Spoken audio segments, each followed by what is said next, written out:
Today, I'm meeting with the founder of Foodie Chats, Steve Green. We're gonna go grab a bite to eat with Steve at one of his favorite spots called Yoke. We're also gonna hang out and try some food at the Foodie Chats 4-year celebration, and then go try what some would argue to be the best Italian beef in Chicago. Foodie Chats is a hashtag that Steve has essentially created into a worldwide online social foodie community and advertising platform. So yes, he's essentially built a business out of a hashtag. A hashtag, something anyone can create. However, Steve created one that unexpectedly went viral on Twitter on one particular Monday night. I kept tweeting, people answered, I kept tweeting, more people answered, and it just kept going and going. So much so that he could actually monetize it. And we ended up like halfway through trending worldwide. It was created almost by accident, you might say, and with a startup cost so small that you want to smash your Lenovo over your head, walk out, and start a Twitter chat. But I would listen to why Steve suggests not to do that first before you do. This is Lifestyle by Design, the true story of what it's like to become an entrepreneur, travel the world, and bring ideas like yours to life. I'm Nate Wolverton, and I travel the world to meet with entrepreneurs, startup founders, and inventors to learn how they brought their ideas to life, while attempting to bring a few ideas to life myself, this series being one of them.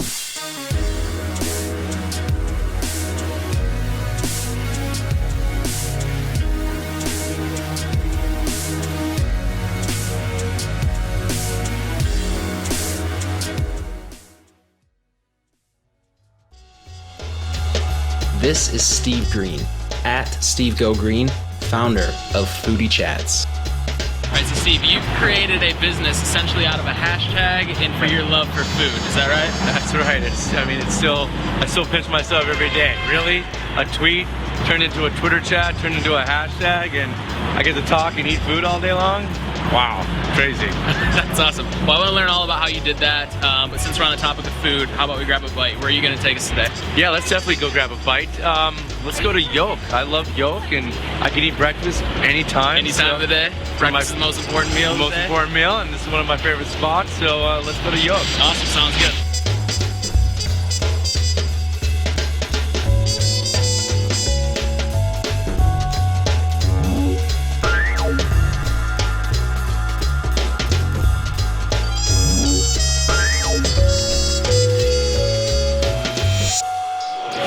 Wanted to be like, my example is Jerry Maguire. I always wanted to be that middleman or that connector to people. Oh yeah, it's all about connecting the dots, all that. You are a dot connector for sure. I'm a dot connector.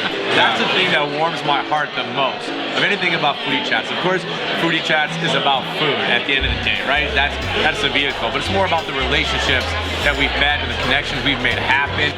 The intention of starting a Twitter chat, that just happened. Like on May 9th, 2011, I tweeted, "What's everybody having for dinner?" And this tweet had the hashtag Foodie Chats attached to the tweet, and like First Foodie Chats. the first tweet at 8:52 p.m. Eastern time, and like 20 people answered. So I tweeted again, 40 people, again, 100 people. It went on for 5 hours. Wow. Yeah, it went on until 2:30 in the morning. I kept tweeting, people answered. I kept tweeting, more people answered, and it just kept going and going. And we ended up like halfway through trending worldwide. My Twitter handle and Foodie Chats became a worldwide trending topic instantly. Just from one Monday night. Just from one tweet. And then at 2:30 in the morning, somebody said, I wish I knew who that person was, and they said it's Foodie Chats every Monday night. And I said, sure, why not? I'll see you next Monday night. And they were like, what time? I'm like, 8 o'clock Eastern time. Sounds like a good time to me. So the community really like drove the launch of Foodie Chats, which is really cool. Then it really took off when PR agencies started to call Foodie Chats and say, hey, we have some clients that would love to sponsor your Monday nights. So these PR agencies had 2 or 3. You got people reaching out to you at this point. That's really, so again, like the community built Foodie Chats and sponsors started calling us to build the monetization as well. That's really how it started. It's crazy.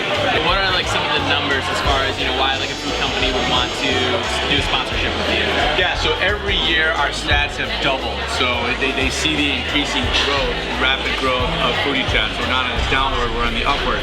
But last year we reached, on Twitter alone, 110 million people on Twitter with 1.8 billion impressions. Over 45,000 people used the hashtag and participated. So we show those stats, as well as now our Instagram stats. Over 120,000 photos have been tagged with foodie chats on Instagram. So those are just those stats alone. So your initial investment, if you were to ballpark it, I mean, it was probably under $500. Yeah, the entire startup of Foodie Chats. Yeah, we use 99 design logos, so the Foodie Chats logo costs a couple $100. The whole website doesn't cost that much money.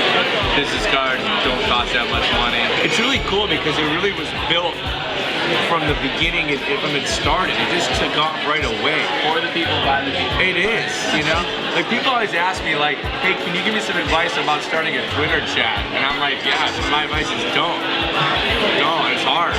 You know, like, I'm not the best person to give advice because I never sat down and planned for one. What would be another avenue other than food that people could, that it would spread that fast to people? You know, everybody loves food. Sure. You know, like, it would be very hard to start another topic with something else that wasn't food and have it grow that quick, I would imagine. Maybe there's some out there, but just... I mean, as long as you have passion for whatever you want to do, I think anybody with the ultimate amount of passion can start anything up. There's so many great restaurants in Chicago. You know, even though Portillos is kind of a big chain now, you know, and he sold it off, it's still like my favorite. Chicago go-to. It's still like my favorite Italian beef ever. This is Portillos. If you have family or friends in Chicago, chances are that if you visit them, this is where they'll take you. They serve up what some would argue to be the best Italian beef in Chicago. This is Alex Covert, my college buddy, grower of one of the best mustaches I've ever laid eyes on, and now audio engineer for Lifestyle by Design, enjoying some hot beef.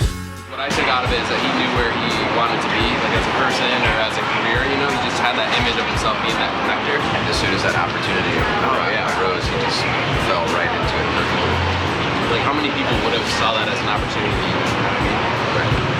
That should be like Watching movies. Portillo's slogan.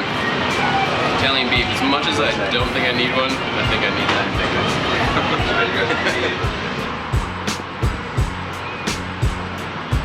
A lot of people are confused of what a hashtag even is. I think I'm confused of exactly how to explain what a hashtag is. By the end of the night, he was like trending worldwide on their hashtag. Whoa, what is that? Oh, I think that's a product placement. Oh, never mind. We still need sponsors. So. And now we're heading to the 4-year Foodie Chat celebration in the Blackstone Hotel in downtown Chicago. Since it's a Monday at 8 p.m. Eastern Time, Steve is running a Foodie Chat, and in this case, a live Foodie Chat. So, how this all works. Every Monday at 8 p.m. Eastern, Steve runs a Foodie Chat.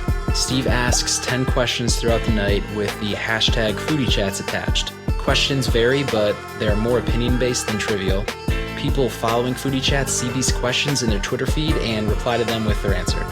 Steve has had so many participants that he gets companies to sponsor his Monday night Foodie Chats. He's done so well with it that he's releasing a Foodie Chats app that he's been building for about 6 months now. Listen up, we also have some very special news. For 6 months now, we've been working on the Foodie Chats app, and today at 12:33 and 12:36, we submitted our app to Google and to Apple. It's truly going to be the first ever social foodie networking app. There are incredible apps out there for restaurant reviews and recipes and finding restaurants and all the other things like that. This is truly going to be a social network where you can create your own profile and you can follow who you want to follow. Thank you again, everybody. I really appreciate your support. Bigger foodie, you or Steve? Oh, not even a question, Steve. Like, Steve is truly, he's something else. For the 4-year celebration, Steve brought maybe 10 to 15 different food and drink sponsors, all giving out some really good food. I had about 10 bacon wrapped dates, which were outstanding. And as I kept going back up to the counter, I was trying to give the facial expression that I was seeing something new and it's my first time up there, as if the guy serving them didn't realize that I'd been there 9 times before. Lay off me, I'm starving! But luckily, I ventured out and found the lamb skewers topped with an asparagus mint sauce, pizza, lobster rolls, barbecue sliders, whatever this little amazing morsel was. Let's just say cheat day came a little early for me this week. What I find most interesting about the Foodie Chat story is not that it was created almost by accident, because it seems more by design than accident.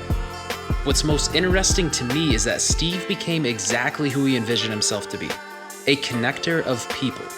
Foodie Chats is just an avenue for him to do so. Foodie Chats took off spontaneously, yes, but Steve was the most prepared to see that viral hashtag as an opportunity. So to leave you with the question I'm left asking myself after meeting with Steve, are you aware of who you envision yourself to be? Aware enough so that if opportunity was literally in the palm of your hands, you would know to seize that opportunity. I'm Nate Wolverton. This is Lifestyle by Design.